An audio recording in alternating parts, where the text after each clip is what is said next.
The wild, wild west of name, image, and likeness, changing the college sports landscape. Now things are wide open, and I think that's a great thing for the athletes. But there's a continuous drumbeat that there are no rules when it comes to NIL. Critics have described the process as chaos. It's definitely a different day and age when it comes to college athletics. When I played, NIL has taken a huge effect on recruiting. Some believe new money in NCAA recruiting is leaving elite athletes ripe for exploitation. If a kid makes a mistake, it could cost them their entire career, and it could leave universities in serious trouble with recruiting violations. The guidelines are very vague and skewed, I would say. I think that ultimately, I think we all hope for some federal legislation in NIL so that there's an even playing field state by state. I think that enforcement is really critical. We're diving into the debate, giving you insight on name, image, and likeness, and what it all means for college sports going forward. Speaking directly to those impacted and those working with student athletes to ensure they're in line with the rules and can get their desired payday. Buckle up, NIL is here, and it's here to stay.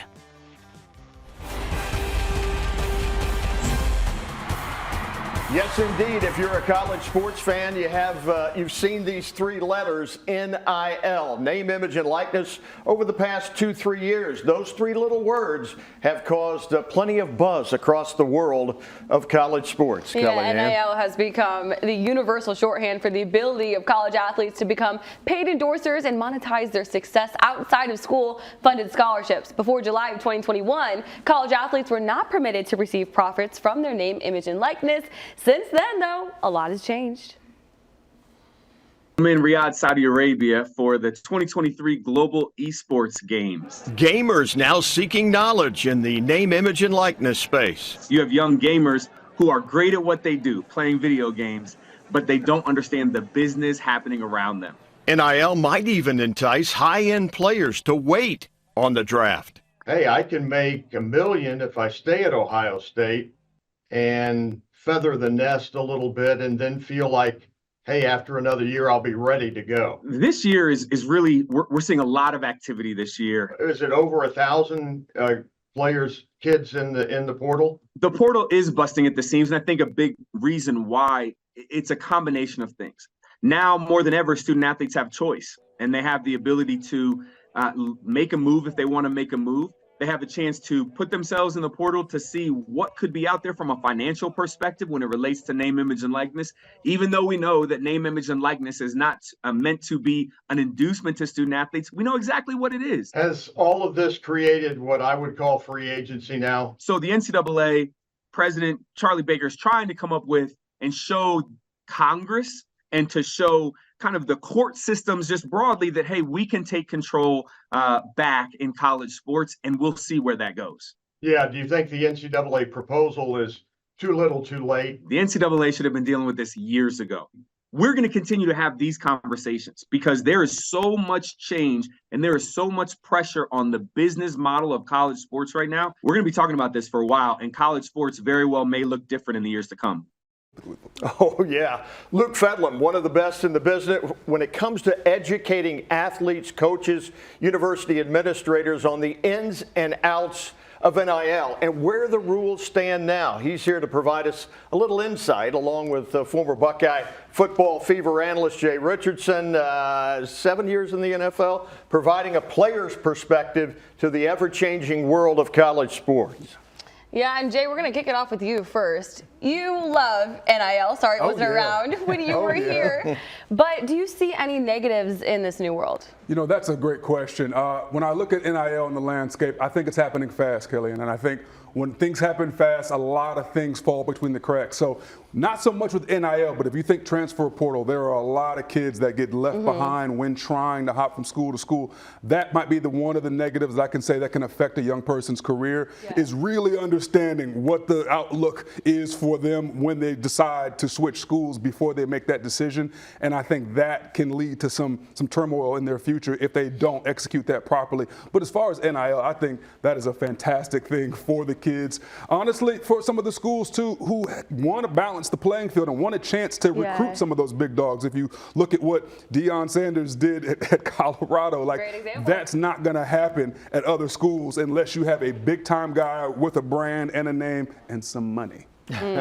Luke, we've both agreed NIL is here to stay. I talked with you on a recent trip to Saudi Arabia, which is unbelievable that now video gamers, did they reach out to you? How did that come about? Sure. So the Global Esports Federation has the Global Esports Games. And what they recognize, these are games that happen all around the world. And there are competitors playing video games. And it is highly competitive. And there is a lot of money in this industry as it grows.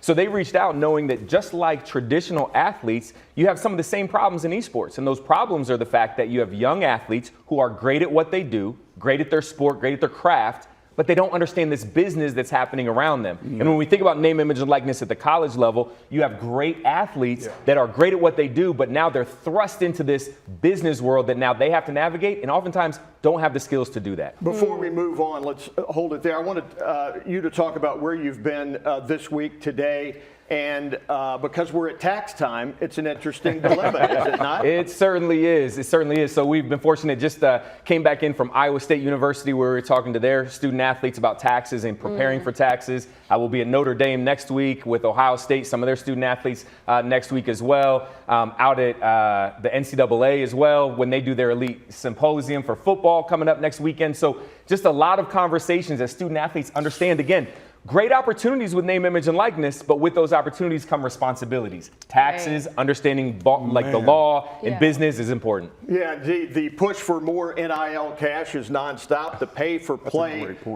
model is changing the landscape of college sports. Is it fair, gentlemen, that I call it pay for play? Because you and I have kind of winked at each other sometimes in interviews.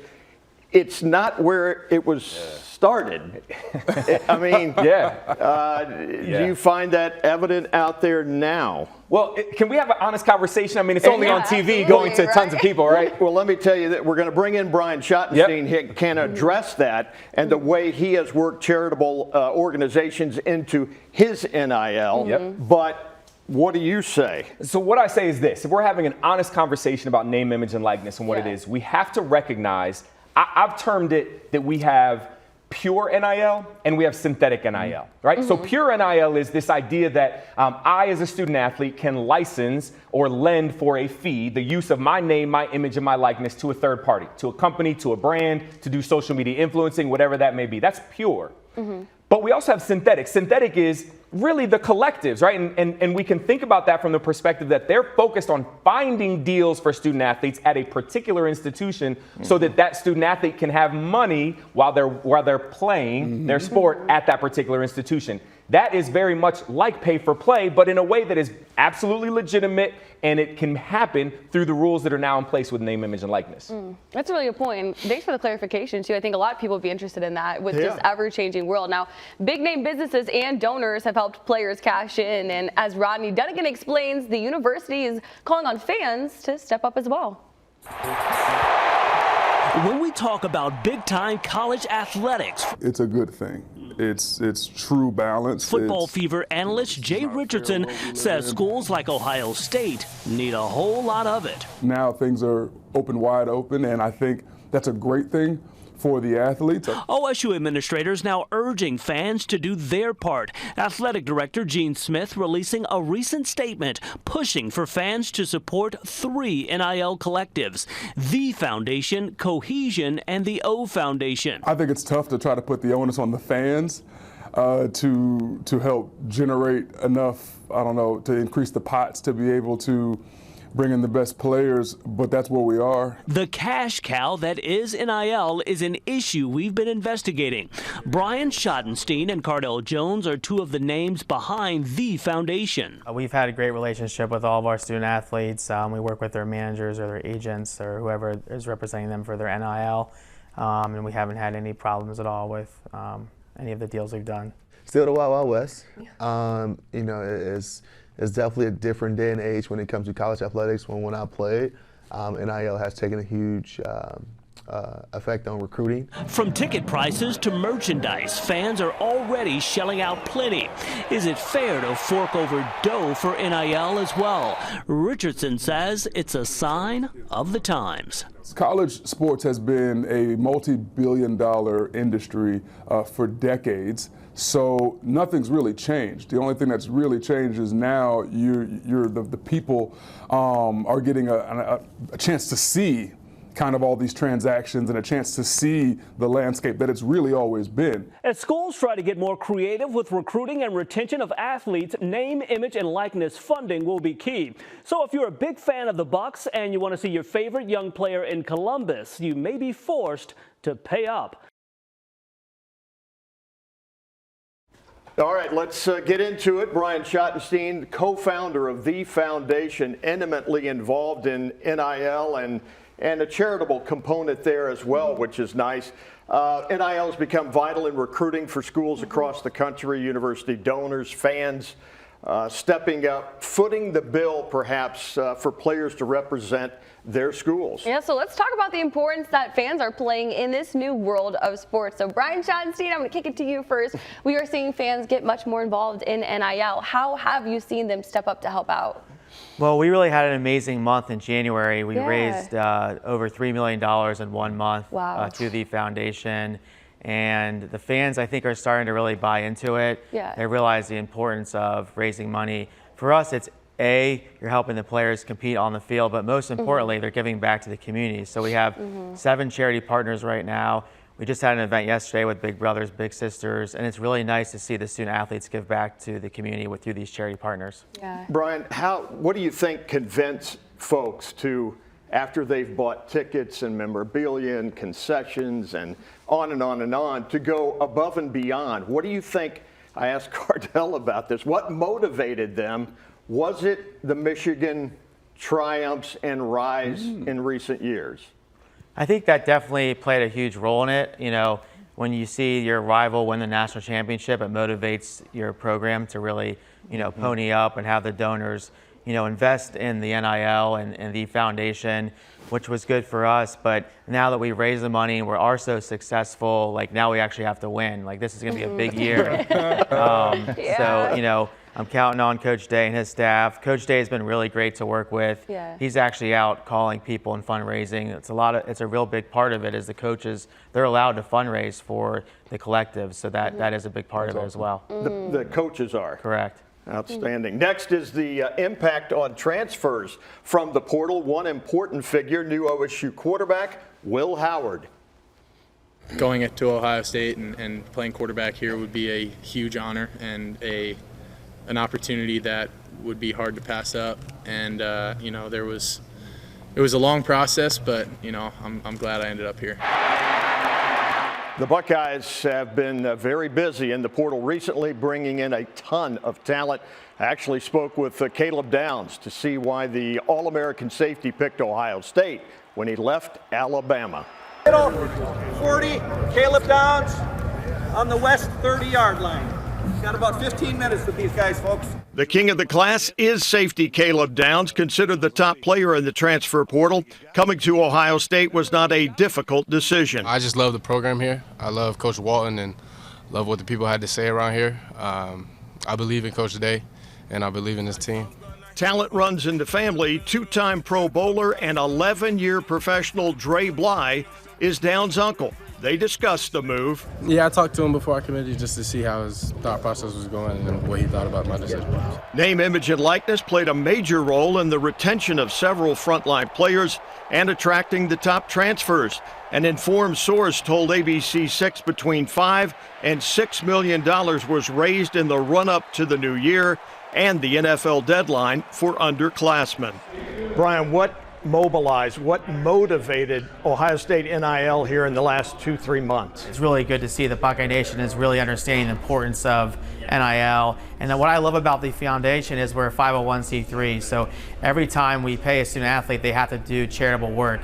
Buckeye sophomore Caden McDonald has known Downs since the first grade in Georgia. Yeah, he might say that I didn't, but I did. I did push him around a couple times, but you know, he a competitor. He gonna compete, and that's what I like about him. Once in the portal, Downs was a hot commodity. Recruiting on steroids, I say. I got like 102 calls in one day. Downs started as a true freshman at Alabama and led the team in tackles. I'd say NIL well spent. NIL deals have become a huge factor in the transfer portal as well. For coaches, recruiting already brings plenty of pressure. You always got to be closing, right? Multitasking to the max, right? Yeah, and now they have a bit more stress putting their rosters together year to year. So Jay, I'm going to start with you. Coaches are not only trying to recruit guys from the outside, but also within their program. How have you seen NIL play a factor in roster management? Oh, I think we just looked at it. We just nailed the Ed Reed of college football, basically, and Caleb Downs, who to me is one of the top performers in the middle of the field that you're going to find, and somebody that's going to make a huge impact for the Ohio State defense. This happens because the NIL has turned things into, and between the NIL and the portal, it's become a quasi free agency in a sense in the offseason. And when that happens, players have values. And as a coach once told me, make sure your arrow is always blinking up. And this kid's was blinking bright green. And so he can demand something for that. And whatever that is, he can demand, he received, and he was able to go to the highest bidder. And that's honestly what capitalism is. That's the economic system that we're in. I love it for the players. I know it stresses out coaches to have to put these things together and to have to be a part of something that maybe when they first got into coaching, they didn't know this was going to be an aspect to it. Not a responsibility originally, but now it's a big But like one. all industries, landscapes change. You adapt and then you keep rolling. And I think Ryan Day has done a fantastic job of adapting, has had a huge offseason. Yes, it heaps a ton of pressure on the Buckeyes this fall, but that's what you want when you're Ohio State. You want the best players and you want everyone expecting you to go have huge success. I think Downs is a huge idea of what it can be. I think Howard is going to be a fantastic quarterback, and I think that's why we have the portal now. I think things like this make it, what it is. Pressure, but also a lot of excitement too. Heck yeah. Yeah. Luke, Brian took a large exception. They don't play that game because they have charitable components involved. Do you think NIL has been weaponized now? We alluded to pay for play. Where do you stand on that? I think if we're being honest, NIL is not weaponized, right? NIL is an opportunity, right? With those opportunities come responsibilities like we've talked about, but name, image, and likeness, it's not student athletes taking money from the school. They're not at this point, we can have this conversation later, they're not at this point doing revenue share, right? So they're not taking money out of the pockets of the industry of college football. What they're doing now is having the opportunity to be able to make a business decision to say, I'm going to license my name, image, and likeness to be compensated. I'm going to work with organizations that allow me to do charitable work and get paid for that, right? So ultimately, it's not, I wouldn't say that NIL is weaponized. Now, when we start to think about how the transfer portal and NIL can come together, it creates something like Jay said, right? This quasi-free agency that college football has never experienced before. And the challenge with that is that at the pro levels, there's a collective bargaining agreement and there's rules around what free agency looks like. At the college level, since it's not authorized to be free agency, we don't have those rules in place yet. Another big question, how does NIL fit into the philosophy of a mid-major athletic program? For a look at that, we're heading down to Huntington, West Virginia. Yeah, Mark Martin is getting thoughts from coaches there about the impact of NIL from the second-year member of the Sun Belt Conference. Since his arrival in Huntington, Charles Huff has led Marshall football to victories over the likes of Notre Dame and Virginia Tech, a pair of Power 5 programs. As a former Alabama assistant, Huff knows the world of NIL is entirely different at the home of the Thundering Herd. Marshall and we have handled this thing probably as good as anyone in the country, right? The last dying words of any successful business is, this is what we've always done. And that has not been the statements made by us here at Marshall. Are we doing what P5, X, Y, and Z school will do? No, but we're doing what we need to do in order to survive and sustain in this new landscape. Huff feels the key to Marshall remaining relevant goes back to good old solid recruiting. Our philosophy is we will always replace the seniors that we lose with high school kids. That way our depth and development stays consistent. Marshall men's basketball is guided by 10th-year head man Dan D'Antoni, who who at 76 years young is the oldest active Division I men's college basketball coach in the country. While NIL situations differ for a school like Marshall, the goal for D'Antoni remains the same: win the NCAA tournament. If you look at all the teams or all the programs that got rated, the programs in the Sun Belt, players got rated probably far more than almost every other conference at the mid-major level. It is season number 2 at Marshall for former Ohio State head baseball coach Greg Beals. In his eyes, NIL can help herd baseball where players don't enjoy the luxury of a full scholarship. I'm looking at NIL and trying to find ways where we help our guys pay less to come to Marshall University, or if we can help them pay their bills as opposed to them actually getting paid, that we're helping defer their costs of coming to school. Regardless of the NIL offerings, Huff says gathering great talent can take teams to the highest of levels. I'm still looking for Randy Moss, so if you guys see him at any high school, I will go. The Marshall plane has been helpful to us in recruiting. I'll get on the Lamborghini of jets and we will go find him. Charles Huff, entertaining coach at Marshall. Brian, can you imagine, you've worked with NIL for 3 years. You were on the ground floor and brought this to where it is now. Can you imagine the challenges at Marshall? They're trying to move forward, but you know, the alumni base at Ohio State is ridiculous, and their passion for Buckeye football, I'm guessing it might be a little easier here. Well, if you look at the mid-major programs, if you look at the athletes, it's actually better for the student athlete. Maybe they weren't recruited out of high school, they weren't the top player, maybe they were 3 or 4 star and they went to a smaller school. They performed well, and then they were able to transfer to another school. We just had a guy come in from OU at Ohio State who's hopefully going to be a great player. But I think it gives them an opportunity to continue to grow and go to different schools.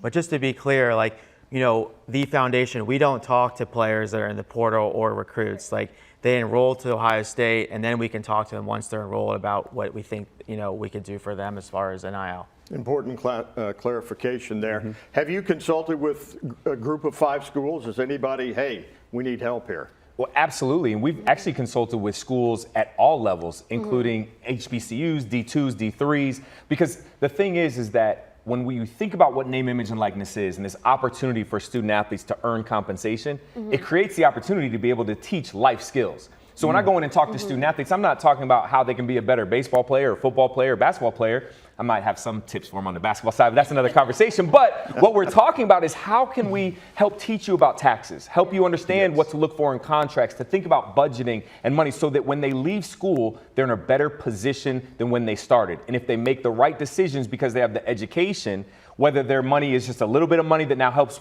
supplement their scholarship, or if it's significant money at some of these bigger schools, then they're still in a better position when they leave. A follow up to that, how do you think they're able to generate, or the solution is to generate more interest in those schools when it comes to NIL? So it's a couple things. One, what you'll find, and this is at all levels, D2, D3, D1, Power 5 and beyond, alumni are always excited about their institution, right? And so that's one of the things that name, image, and likeness has been really interesting, because alumni and fans can get involved in ways that they haven't before. I think the creativity, that's what we're going to continue to see. We're 2.5, almost 3 years into name, image, and likeness. And schools that are D2, D3 schools, smaller schools, they can find new ways to engage with their alumni base, their fans, to do things that are different that they've never done before to help support student athletes. Quick back to Brian. In the folks that you work with or you sign, how do you think it helps their development to work with charities, to put themselves out there, that this is not a money grab for them and there are responsibilities? How have you integrated? Maybe you mentioned some of those folks that you work with. Well, I mean, I think the charitable side is great. We've helped support over 70 student athletes on Ohio State football and basketball, and they've each done multiple charitable appearances and worked with charities. There's been over 250 charitable touches in the first 2 years. So it's really giving back to the community. And then the charities are able to raise money when they have a guy like Caleb Downs show up to an event with 400 people. You know, you're probably not going to have 400 people go to that event if Caleb Downs wasn't there. And I know you were there, Clay, too, and it was a really great event. So the charities are able to raise money and increase their funding by these student athletes appearing and working with the kids, and that was at Lifetown. So that was a really great event. It's like a win-win. Right. Yeah. We've seen NIL change shape, change trajectory, change athletics in general. Here's a former Buckeye. Over the past year, last year it was really intense, just from everything getting released and just being straight to go. A foundation event, by the way.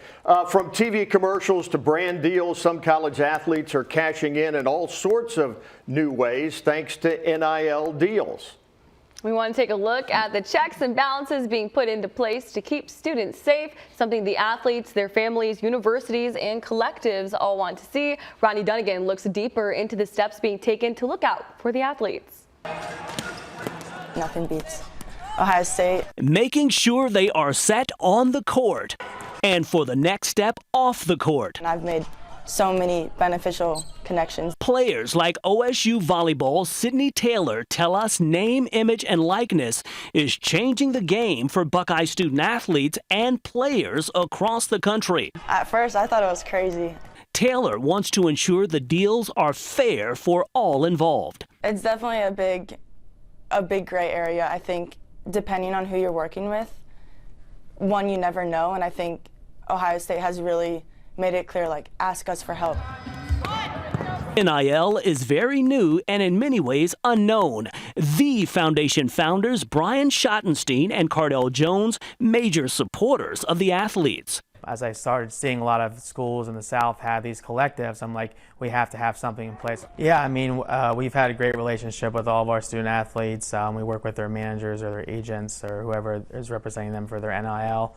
And we haven't had any problems at all with any of the deals we've done. Still the Wild Wild West. You know, it's definitely a different day and age when it comes to college athletics. When I played, NIL has taken a huge effect on recruiting, and just I think it's all about really protecting these student athletes. We took questions to the university.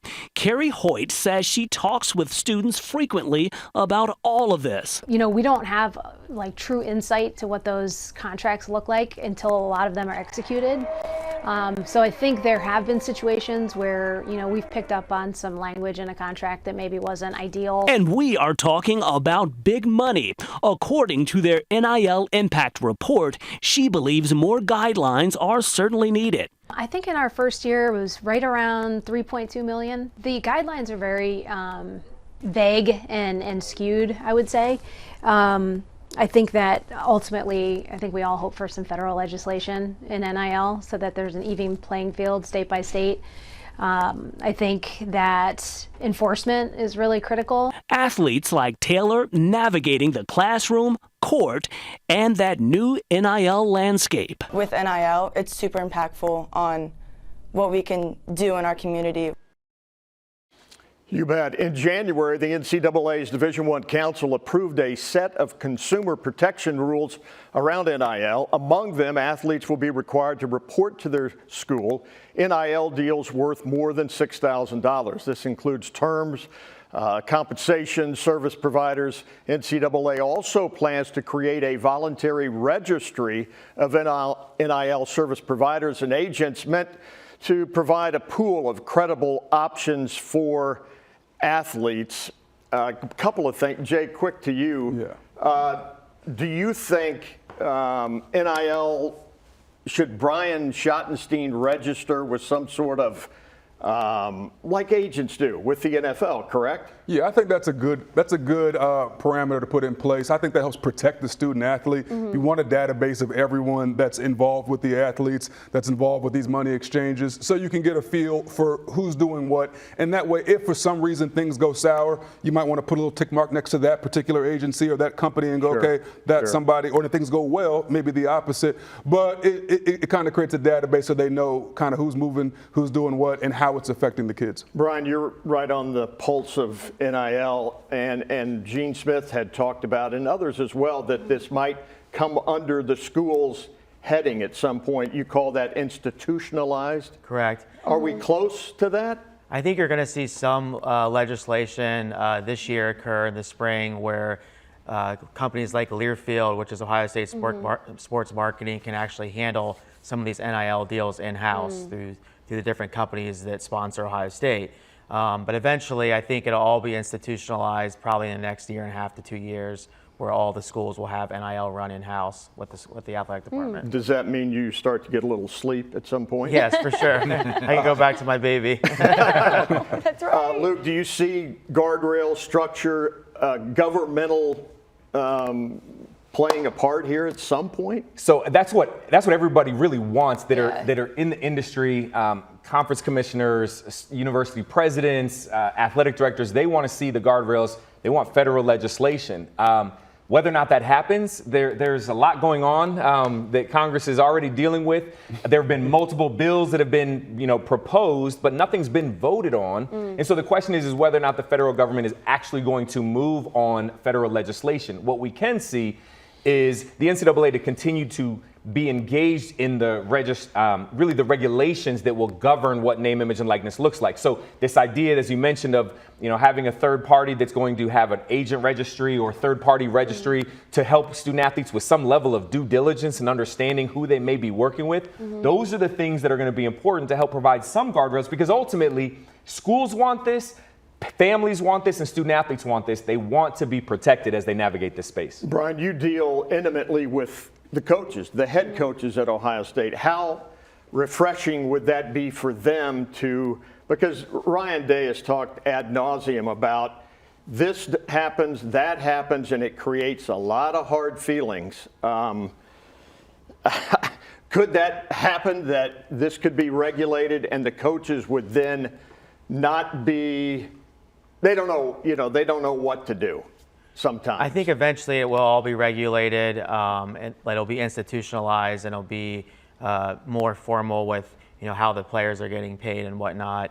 But the thing about us is we are a 501c3. We're partners with Learfield, so we really focus on the high net worth individuals who are donating to our 501c3. Learfield does a great job at focusing on businesses. We can have business donations as well, but a certain percentage of our total amount of donations have to be single individuals. So there might still be a place for the 501c3 collective, depending on what the IRS ends up doing. There will be. But we'll see. Jay, after that sack on Chad Henne, you were ready for NIL. You were stomping around. Where was your deal?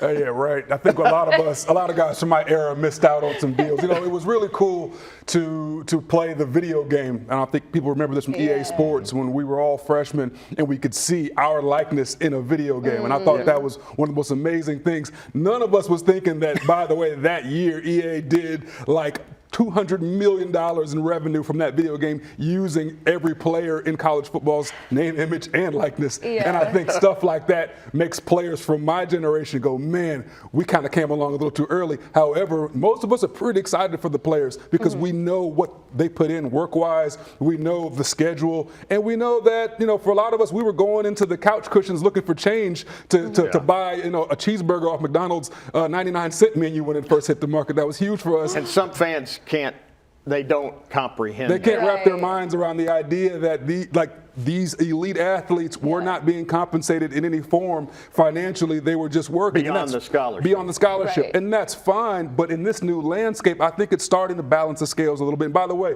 no one's paying the kids. The schools are not paying the kids. They're just now having an opportunity to go out there and find money for themselves. All right, business. We got to wrap it. Oh, I'm sorry. Go ahead. Oh, and Ryan, really quick, just how have you seen your relationship grow with the coaches at Ohio State, and even maybe their feel for NIL accepting it more? Well, our relationship's always been good, but now I'm talking to them all the time. I mean, and mainly the conversations are about fundraising. What businesses, what individuals are out there that they think will donate to the foundation. That's a big part of our conversation when we do talk to the coaches, and they've been great to work with, both on football and basketball. Luke, I'll give you the final word. Oh boy. Well, listen. I think it's what's next. Yeah. I think what's next is college sports. I think we can all agree is going to continue to look different as we go into the future. Name, image, and likeness is here to stay. It's not going anywhere. We're going to continue to see new and creative ways that student athletes engage. But the landscape of college sports has some other issues that are brewing that are much bigger than name, image, and likeness that we're going to see how those play out as we get into the future. Do tell.